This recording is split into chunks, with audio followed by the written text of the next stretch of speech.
The president announced a deal with South Korea, which of course is a key U.S. trading partner, with just 2 days to spare before the deadline. Along with the 15% tariffs, South Korea will invest $350 billion for investments owned and controlled by the United States. 2 days before his self-imposed August 1st deadline, Donald Trump made his move.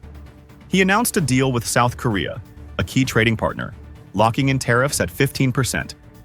That headline came fast and loud, timed for maximum political impact. But behind the celebration, serious questions piled up. Commerce Secretary Howard Lutnick claimed South Korea would invest $350 billion into the U.S., and that 90% of profits would benefit Americans, all at Trump's direction. But no legal framework was shown, no enforcement mechanism explained. It echoed Trump's earlier deal with Japan, where flashy promises of $550 billion in investments were quietly walked back to a fraction of that total. And again, the math didn't add up.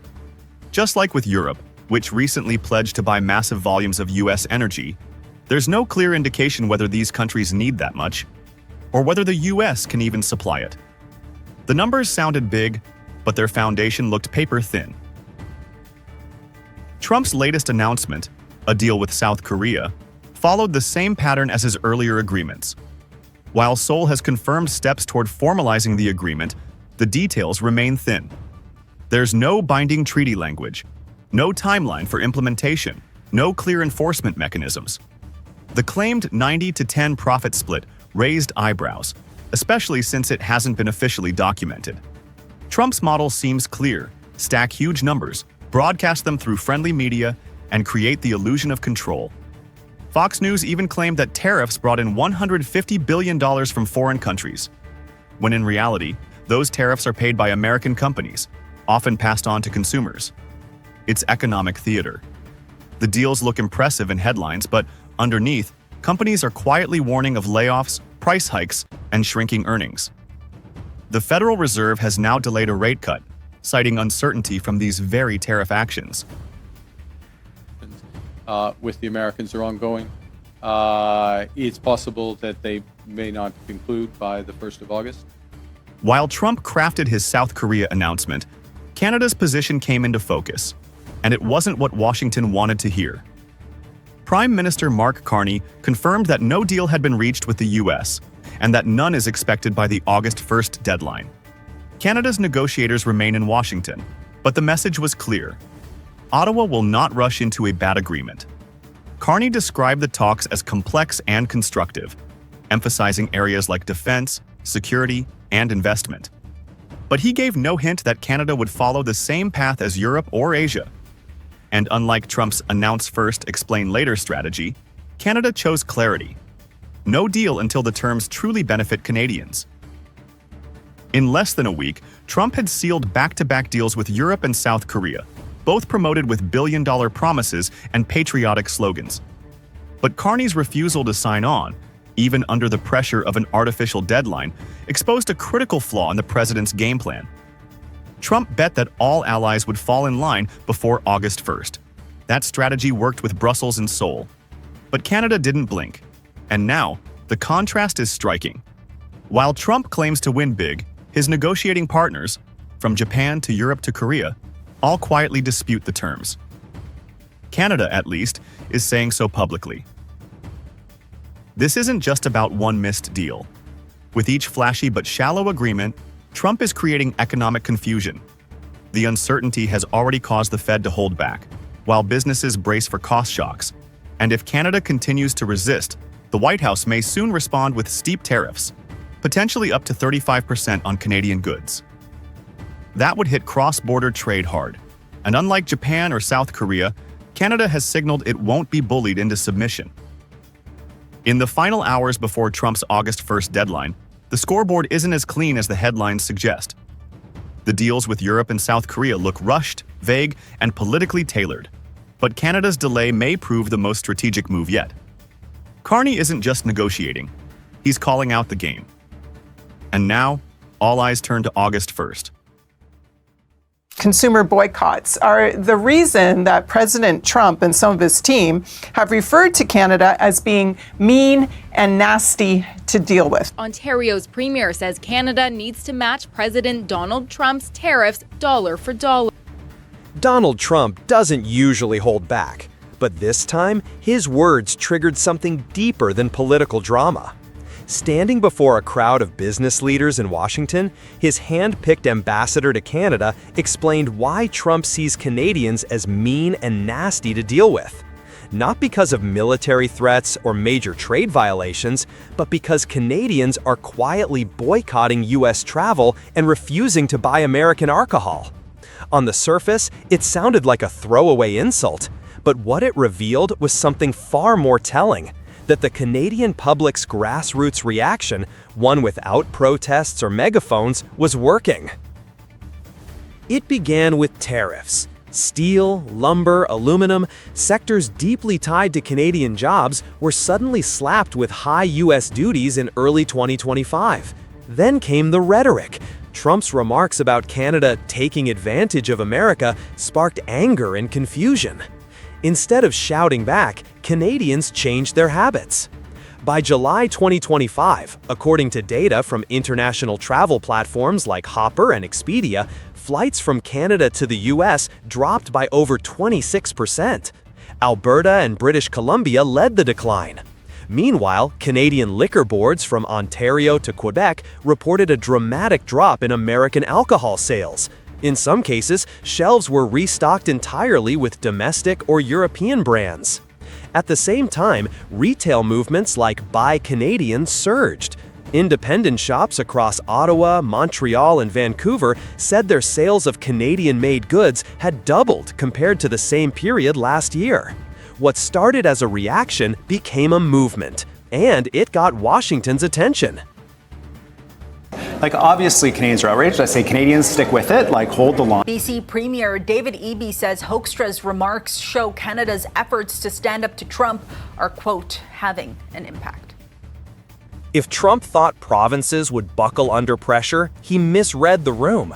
British Columbia Premier David Eby publicly challenged the tone coming out of Washington. He didn't just defend the boycott, he said it was proof that Canadians were finally being heard.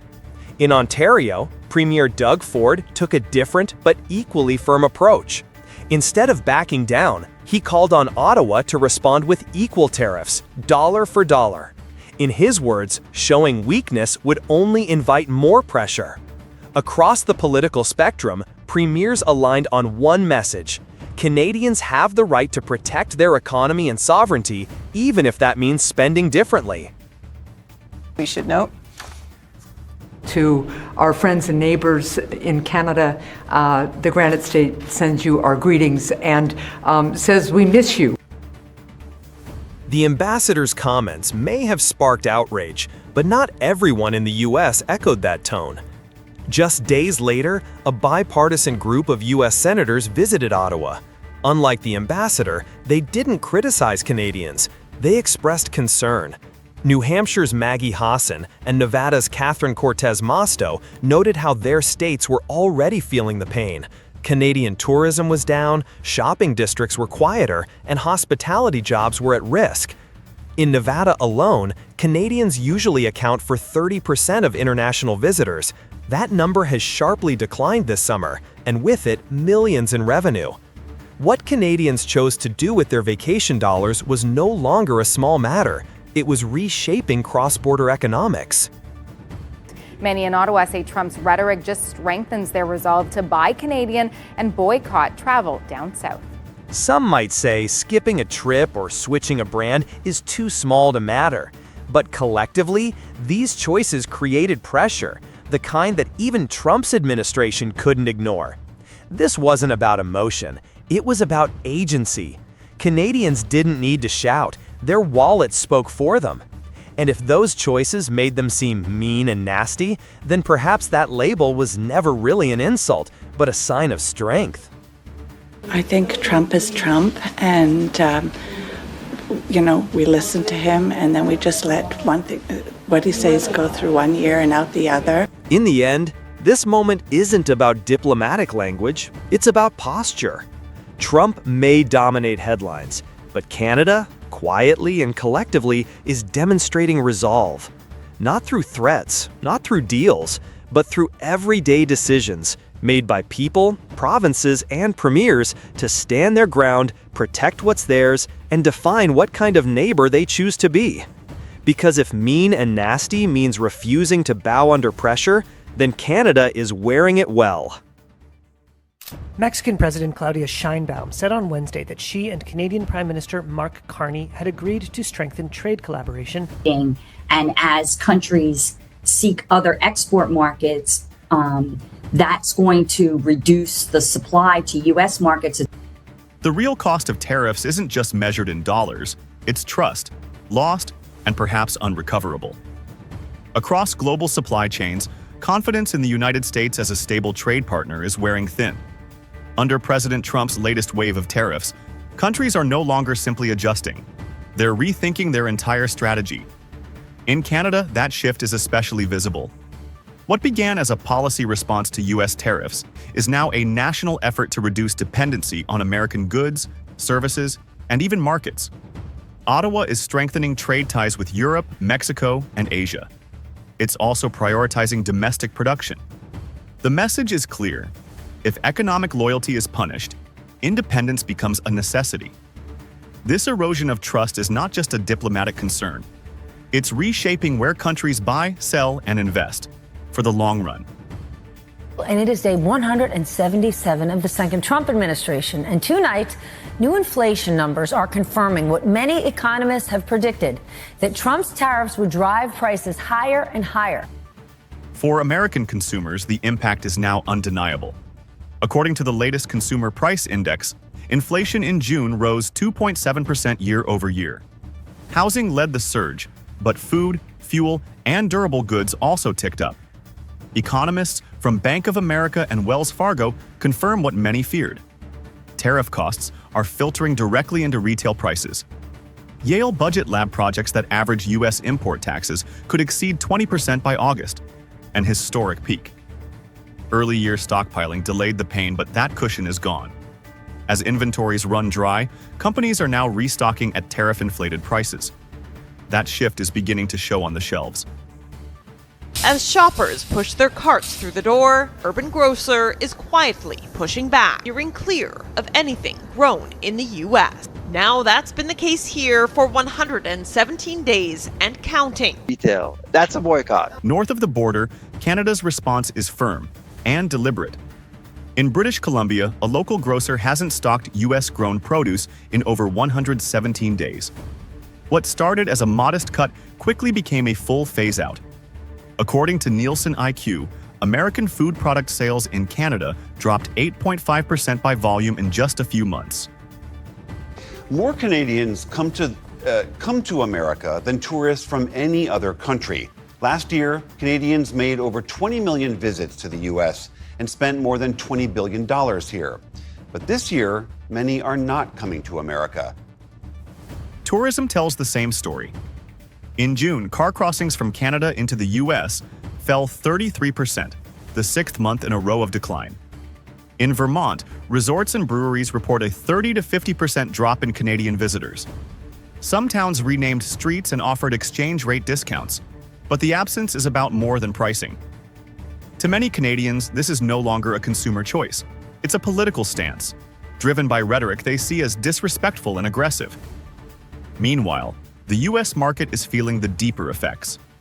As foreign suppliers redirect exports elsewhere, American buyers face fewer options and rising costs. Countries like Vietnam, Peru, Egypt, and South Africa are already filling Canada's supply gaps. Importers in the U.S. now face higher logistics costs, increased paperwork, and volatile pricing. And with more goods subject to tariffs, the ripple effects are spreading through manufacturing and retail. This isn't just a foreign tax anymore. It's becoming a domestic burden. President Trump points to rising tariff revenues, $64 billion in Q2 alone, as proof of success. But these gains come with growing inflation, trade distortions, and a widening credibility gap. Canada, led by Prime Minister Mark Carney, is emerging as a quiet but determined counterforce.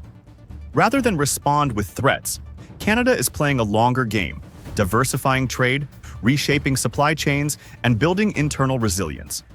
And that's where this all leads. The tariffs may raise revenue in the short term, but in the long term, they may cost the US the one thing that made it a global trade leader: reliability.